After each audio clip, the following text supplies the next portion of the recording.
Hello, it's Jim in beautiful Beaverton, Oregon.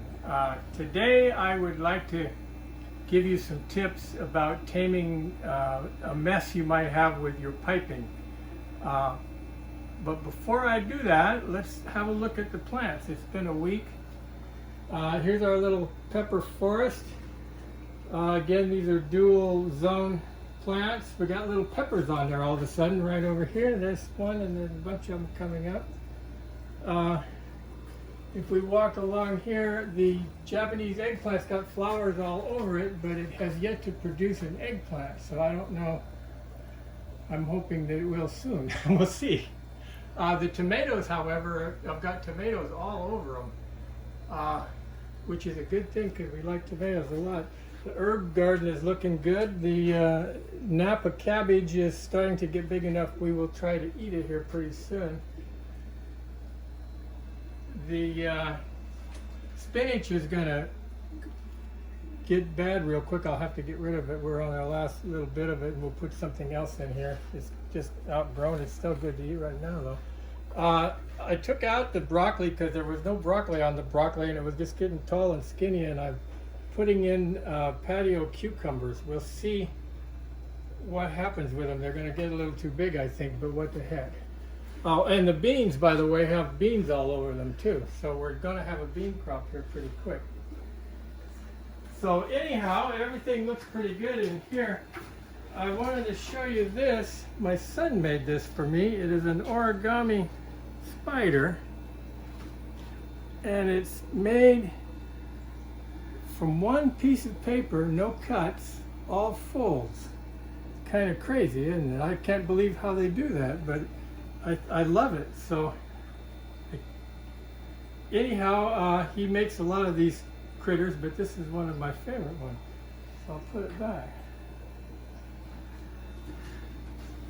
So it kind of reminds me, not too long ago I was messing around here. We don't have like tarantulas or anything here, but we have these big hairy spiders. I guess they call them wolf spiders, I've heard.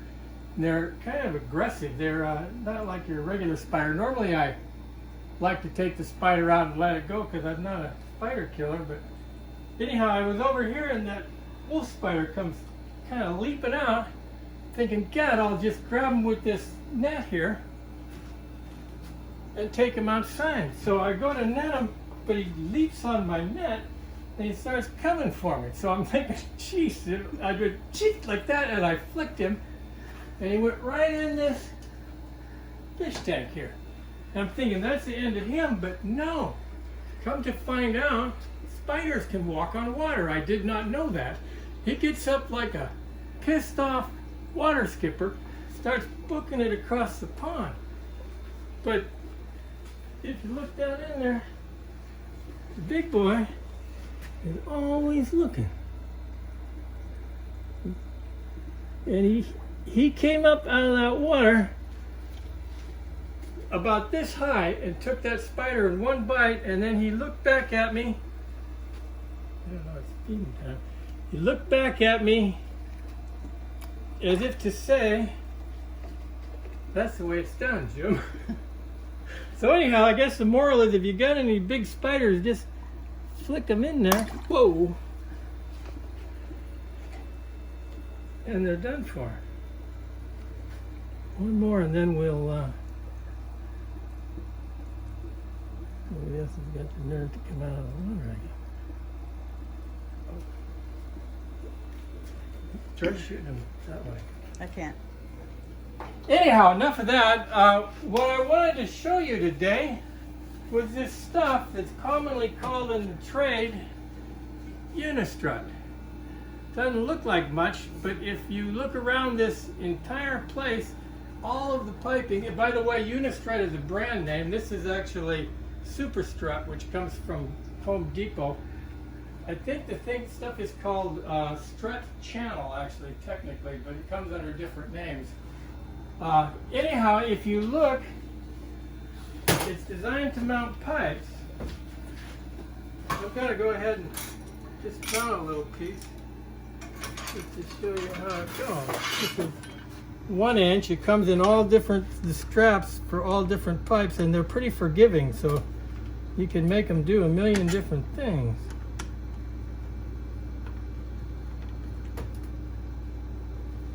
If you're doing a lot of this, that you want a nut driver and a backup wrench.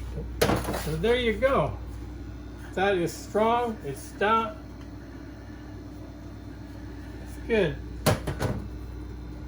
And then the hammer is for, if you look around and you see a piece of it that's not quite right, you can just whoop it down a little bit.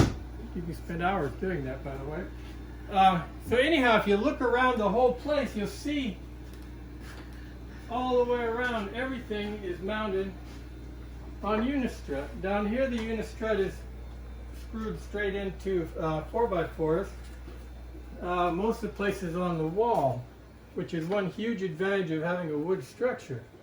You have a place to mount things. But if you did not have any of this wood and you still wanted to use Unistrut, you can always bury some 4x4s in the ground, put cement around them, and then you would have sturdy posts, and you could do it even in a greenhouse with no wood walls at all.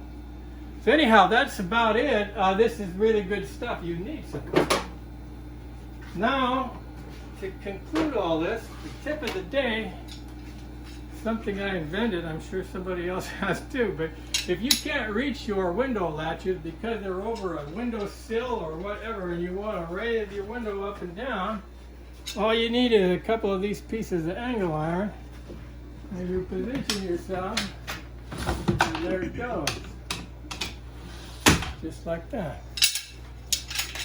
That is the tip of the day, and I will see you next week.